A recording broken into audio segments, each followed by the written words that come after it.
Welcome back to our YouTube fam. Today, we are exploring the legend of Larry Ellison, the CEO of the database empire known as Oracle, co-founder of the world's second-largest software company, the man who is the Zeus of Silicon Valley. He's ranked as the fifth richest person in the world, with a net worth of $124 billion according to Bloomberg. But how did he acquire all this fame and success? Let's dive into Larry Ellison's life story. No silver spoon here. Born on August 17, 1944, in the hustle and bustle of New York City, Larry didn't have it all laid out. In fact, at just 9 months old, he caught pneumonia, and his mom, a single parent, decided to give him up for adoption to her aunt and uncle in Chicago. Talk about twists and turns. Growing up, Larry called a 2-bedroom apartment in a regular old middle-class neighborhood on the South Shore of Chicago home. But here's the cool part. This guy had a knack for numbers and science from the get-go. Math and science were his jam right from his early days. Now, that's what you call a natural talent.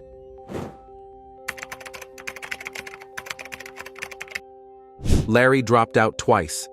First, from his school after his adoptive mother's death, and second, he dropped out of the University of Chicago, which convinced his father that he would never make anything of himself. But Larry was a determined and ambitious man who never learned to give up. After gaining a foundational understanding of computer programming in Chicago, he traveled to Berkeley with this skill, where he bounced from job to job. He was a programmer at Amdahl Corporation, where he worked on the first mainframe system that was compatible with IBM. Back in 1977, Ellison teamed up with 2 former colleagues from Ampex to co-found a company called Software Development Labs. The spark for this venture came from Ellison diving into an IBM research paper titled A Relational Model of Data for Large Shared Data Banks by Edgar F. Ted Codd. The paper outlined an innovative way to organize loads of data for easy access. Interestingly, even though Codd's higher-ups at IBM didn't see the commercial potential, Ellison saw gold in the idea. Ellison and his colleagues developed the first structured query language, SQL, for handling massive relational databases commercially during the following 2 years. Their early success was largely due to their acquisition of a $50,000 contract to construct a relational database management system, RDBMS, in 1978, a project codenamed Oracle from the U.S. Central Intelligence Agency, CIA. The project finished a year before the schedule, and they used the remaining time to develop their system for commercial purposes. In 1981, IBM adopted Oracle for its mainframe systems, and its sales doubled every year for the next 7 years. The company was renamed Oracle Corporation by Ellison for its best-selling product. When Oracle made its debut on the stock market in 1986, it raked in around $31.5 million through its IPO. However, a hiccup arose in 1990 when deceptive sales accounting led the company to its first quarterly loss. To navigate through this challenge, Ellison spearheaded significant changes in the business. In 1992, Oracle turned the game around with the release of Oracle 7, a revamped version of their database program that completely shifted the landscape and captured the market's attention. Within 2 years, Oracle reclaimed its status as the industry leader in database management software, witnessing a substantial rebound in both stock and overall company value.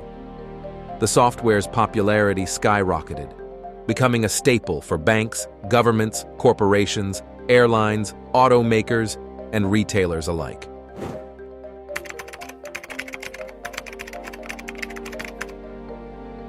Larry Ellison reached the pinnacle of executive pay in 2000, securing the title of the highest-paid executive globally, and Oracle's market capitalization tripled over the decade, soaring to $98 billion. Though Ellison's software development was his main focus, he went on to become the face of Oracle and a Silicon Valley rockstar.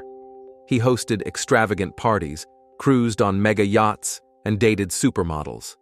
His barbs were sharper than any SQL query, and he was not afraid to offend people or break the law as long as it meant Oracle would continue to be the industry leader. There were no roses on the way. Oracle was charged with unethical commercial tactics, questionable transactions, and even rival spying. But Ellison's confidence never shook, and he maneuvered his way through the storms. He continued making new inventions, branching out into cloud computing, and challenging industry titans like Google and Amazon. In 2014, Ellison stepped down as CEO following over 40 years in the position. He repositioned himself as Chief Technology Officer and continued to focus on the future. After Safra Catz succeeded Mark Hurd, he assumed leadership and led Oracle through fresh possibilities and challenges. Beyond the database, Ellison's ventures and philosophies. Although Oracle built Ellison's position in the tech industry, his passions and hobbies go well beyond programming. Ellison's love of sailing is more than just a pastime. It serves as a metaphor for his outlook on life and work. He competes in yacht racing, pushing the limits of technology and speed. His vessels, such as the elegant catamaran USA, bear witness to his unwavering passion for perfection. His commercial decisions are informed by this competitive mentality, which pushes him to innovate and stay on the cutting edge.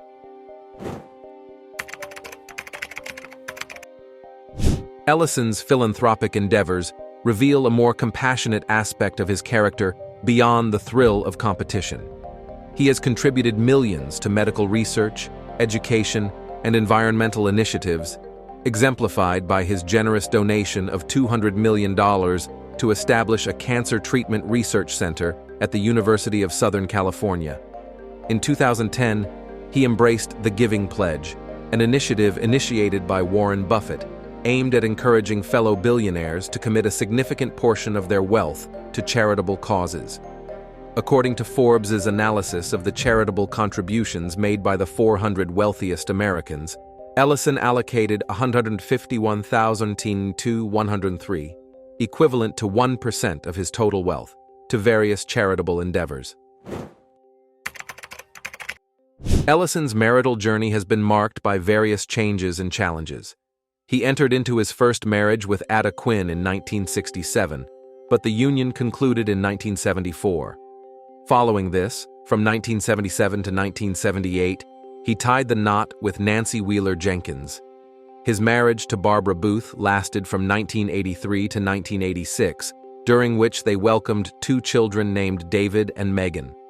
Later, his 7-year marriage to the romance novelist Melanie Kraft commenced in 2003 and concluded in 2010.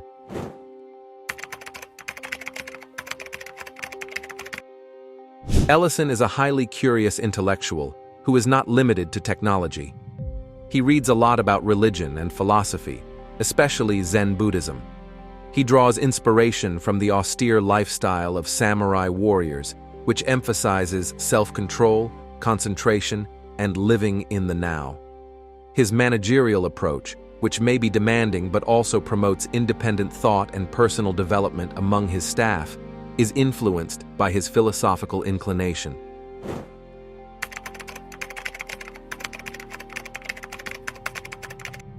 As someone who doesn't back away from a good time, Larry Ellison's extravagant lifestyle has become almost as well known as his business endeavors. He owns an entire Hawaiian island and possesses an incredible array of houses and ships. Ellison's love affair with open water is more than a casual fling. It's a beautifully written tale of technological wonder, competition, and speed. Each of the yachts in his fleet is a reflection of his unrelenting quest for perfection. Larry's love of sailing and his business style are similar in that they are both strategic, goal-oriented, and win-oriented. The USA is a carbon fiber catamaran that was once the holder of the America's Cup record. The Kohiki is a massive yacht that spans 143 feet and boasts a fully equipped gym, a movie theater, and a glass-bottomed swimming pool. Lastly, there's the Zenji, a 183-foot masterpiece of Italian craftsmanship that expertly combines luxury with cutting-edge technology. However, Ellison views these vessels as more than just luxurious toys. He has participated in and frequently won some of the most prominent competitions around the world, like the America's Cup and the Maxi World Championships. His boats are frequently built with state-of-the-art hull materials, sails, and performance-enhancing software. For Ellison, sailing is more than just a means of competition. It brings him great personal joy. Over the past 2 decades, Oracle has grown to become the largest database software company in the world. Larry Ellison, who is the biggest stakeholder in the company, owns 42.4% and 1.14 billion shares of the corporation. He primarily resides in 2 locations, Woodside, California, and Carbon Beach, Malibu, California. He is well known for his lavish lifestyle, which includes owning 98% of the Hawaiian island of Lanai since 2012. As of November 2023, Larry's estimated net worth is more than $130 billion, which ranks him the 5th wealthiest person in the world, according to the Bloomberg Billionaires Index. Despite his extravagant spending, he remains one of the richest people globally, with his wealth mainly derived from his stake in Oracle and other investments.